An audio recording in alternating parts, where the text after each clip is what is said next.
Isang magandang morning mga beautiful people. For today's video ay yung daily routine po namin tuwing umaga bago pumasok sa school yung mga anak ko.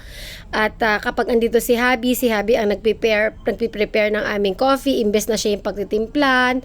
Kami po ang pinagtitimpla niya ng kape. So isa po sa mga request ng mga bata ay ang pandesal. Yan po yung kanilang routine na inaalmusal. So, kapag andito ang kanilang papa, siya po yun. Anak ko, pasensya na po dahil hindi pa talaga ako nakapagsuklay. Ang gulo-gulo ng buhok ko. So, nag-enjoy ang aking mga kids sa kanilang almusal. Maya-maya po ay maliligo na sila at mag-uniform na.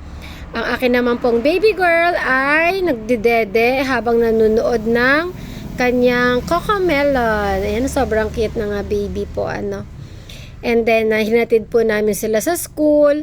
After po na ihatid sa school, ay kami naman yung maghahatid sa aming tatay para lumaot. So, lalaot po sila ngayong umaga dahil kalmada.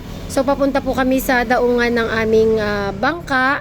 And then, ayan po, si baby girl ko yan ang nagbi-video sa akin. Marunong na talaga mag-video yung aking baby girl.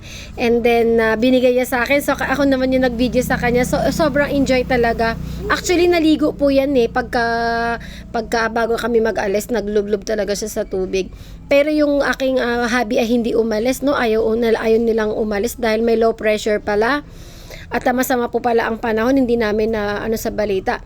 Kaya umuwi po kami at nagpe-prepare po kami ng pang-lunch po ng aming kids. So, maglulumpia po kami. Ayan po, sa 30 Kitchen kami magluluto ngayon kasi ang mahal po ng gasol, marami kaming kahoy. So, nagpe-prepare po ako ng ilalahok, carrots po, and then hinihiwa ko po yung carrots. Ako ang may assignment dyan. And then, onions po, at saka bawang. O diba po, parang totoong chef, feeling lang po yan. Hindi naman talaga marunong, sa totoo lang. Ayan po, and then, nalaga na po yung aming isda, kaya hinimay ko. So, medyo tsaga-tsaga sa paghimay dahil matinik po, no? Pero malaman naman po ito nga isda. Sa amin po ay dulyasan po ang tawag. Ayan po, nahimay ko na, nagayat ko na. Start po ako sa paggisa. So, ginisa na po ang bawang, sibuyas at ang giniling po para mas malasa. And then, nilahok po namin yung isda na aking nahimay na. So, medyo talagang durog na durog yan. And then, nag-wrapper po. Ang nag-wrapper po niya si hubby ko. At siya rin po ang nagluto. So, first 10 pieces muna niluto namin, no, para makakain na kami. Thank you for watching!